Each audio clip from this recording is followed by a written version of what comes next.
Friends, Iran was aware of its own weaknesses.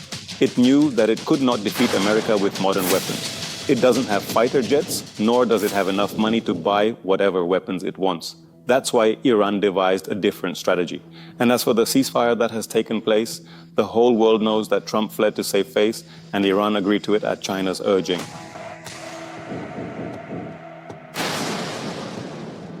In fact, Iran has won this first round in an impressive manner, but it didn't win it just like that. Iran had started preparing for this a long time ago. Iran knew that after it, its own turn would come next. That's why it began to devise countermeasures for every possible attack from America and Israel. At the start of the war, when Khamenei was targeted by America, I had said then that the outcome of the war would not be decided in the air. The real challenge was to bring America down to the ground. When talk of coming down to the ground was heard, they got cold feet and clearly refused, saying, "Brother, he can't send his troops to the ground against America. He has his own constraints because IDF soldiers are already clashing with Hezbollah in Lebanon. Sending his forces all the way to Iran is beyond his capability because the Iranian IRGC forces are stationed in the Zagros mountains waiting for them. They will get stuck in the mountains. Now the situation is that after all the bluster, Trump has managed to get a ceasefire. Iran has also agreed to open the Hormuz Strait, but they are saying that they will impose a tax on it, and they won't agree until they humble America. As long as the Hormuz Strait was closed, Trump was left helpless and even started to beg. In short, the war that America started is now completely under Iran's control, and almost all the Arab countries have practically surrendered to Iran. Despite Iran launching so many attacks, not a single Gulf country has retaliated against Iran. The Arab countries are probably thinking that they'll side with whoever wins. Seeing himself being humiliated like this, Trump now wants to end this war as soon as possible, but things have gone too far. Iran is standing its ground, and people are saying that Khamenei is quite stubborn. And the new supreme leader, Mojtaba Khamenei, has given a fitting response to every attack by the United States. He has given a fitting response and has completely shifted the direction of the war towards Iran. But now the question arises, how did this happen?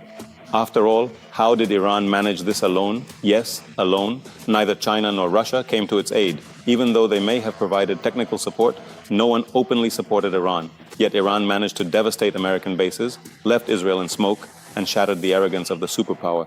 How did it achieve all this? In the past few days, we've talked a lot about how Iran, with its cheap drone attacks, destroyed Israeli and American defense systems.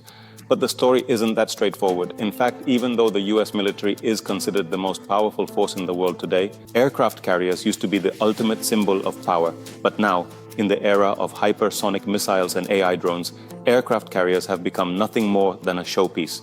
Operating, building, and maintaining these massive ships costs billions of dollars and requires thousands of people, whereas making cheap drones is extremely easy. Besides this, America's second biggest problem is that there are many companies in the US that take contracts according to their own terms and manufacture weapons. Their process is very slow. For example, it takes years to build a destroyer, and missiles, it takes months just to load them.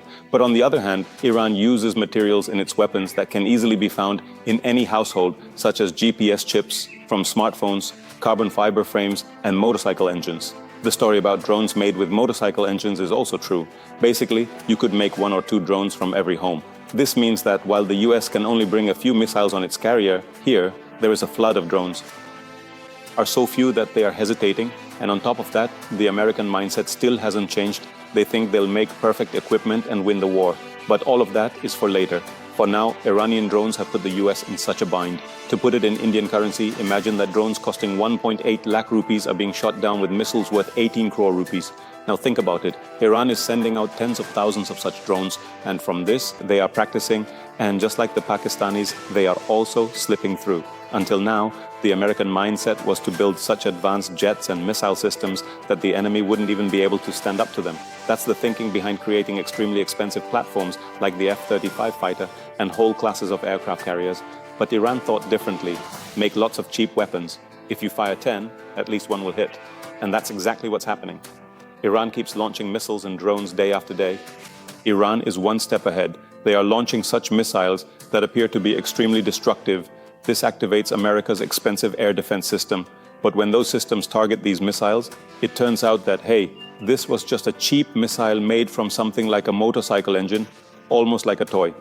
This achieves 2 things. First, the enemy's expensive missile stock gets depleted, And second, the locations of hidden radar systems are revealed. An attack is carried out on them to clear the way so that in the next wave the target can be completely destroyed.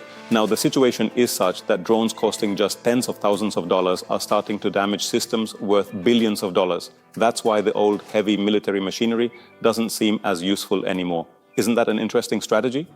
Now, let's learn about the second Iranian strategy that has kept America up at night. Friends, one Iran exists above the ground. Iran knew that no matter how hard it tried, it wouldn't be able to build such powerful jets, at least for now, that could stand up to American or Israeli jets. That's why Iran didn't focus on making jets and instead put its mind to figuring out how to defend itself. The answer was clear: jets fly in the air and attack from above. So Iran started hiding its weapons underground, inside mountains, and in various locations across the country. Even if countless bombs are dropped from above, Iran's network will remain active. Inside, there are huge halls, some built hundreds of meters deep underground, where it's nearly impossible for any bomb to reach. Inside, there isn't just military infrastructure, but Iran has also prepared supplies of food and necessities for years of survival and combat. Its soldiers don't need to come outside. They can fight for months through these tunnels and airstrikes. Construction of these tunnels had already begun when Iran was fighting Iraq's Saddam Hussein. At that time, Iran realized that open airfields, military bases, and weapons kept out in the open could be targeted very easily. After that, Iran's nuclear programs, missile chains, and military sites were targeted. That's when Iran decided that from now on it would operate underground. Iran even built all its nuclear sites in the mountains and continues to expand them. Regarding this Fahan plant, the IAEA chief had said that there is a new enrichment facility in the underground complex at Fahan, but the agency itself does not know what is inside because inspectors have not been able to fully examine it. This very underground strategy has become Iran's real strength. The outside world has no idea what Iran has hidden inside. As for the underground ballistic missile production factory, it is almost confirmed that by 2026, Iran's missile bases, storage of warheads, and launch pads, everything will be underground. This is precisely why, even today, the world has not been able to uncover the mystery of exactly what and how much Iran has hidden underground. People were truly astonished when they found out that Iran had established an underground naval. The plan was not just to hide the missiles, but also to be able to launch them from there. This very capability of Iran is what worries America and Israel, because the buildings visible on the outside are merely for show. The real weapons are inside the mountains. And even if an entrance is destroyed, there is no guarantee that the material, machinery, infrastructure, and launchers inside have all been eliminated. This is something America and Israel tried last year. The point is that it cannot survive airstrikes, nor can it do much by landing troops on the ground. Now, let's talk about the third and most effective master plan, whose impact we have all felt. Yes, I am talking about the Strait of Hormuz. Friends, in this war, Iran's strategy was very unique. It did not pay any attention to how America wanted to fight, what its real strength was, and so on. Iran simply took whatever it had and strengthened it. Iran has mountains, so it built tunnels and military installations beneath them. And since oil, gas, and fertilizer tankers passed through its territory, it started collecting toll taxes there and blocked this route. Even though the world's oil lifeline passes through here, America thought it could show its air power, drop bombs, create pressure, and force Iran to submit. But Iran made the whole world realize that if it is attacked, then it will choke the world's lifeline. By now, we all know that Hormuz is not just any ordinary sea route. Nearly 20% of the world's oil exports pass through this route. So if there is any disruption here, the impact is not limited to Gulf countries alone. It affects Asia, Europe, aviation, shipping, insurance, refining, everywhere. By the time a ceasefire is negotiated, 130 million barrels of crude and 46 million barrels of R. In a conflict, it's not just destruction that matters. Disruption can be just as dangerous. It's not necessary to destroy every enemy base, nor is it essential to shoot down every fighter jet. Sometimes it's enough to simply increase the enemy's costs, scare off their allies, shake up the insurance market, halt shipping, drive up fuel prices, and then the world itself starts pressuring America. There's been a delay, and even if the Strait of Hormuz reopens now, it could still take several months for jet fuel supplies to return to normal.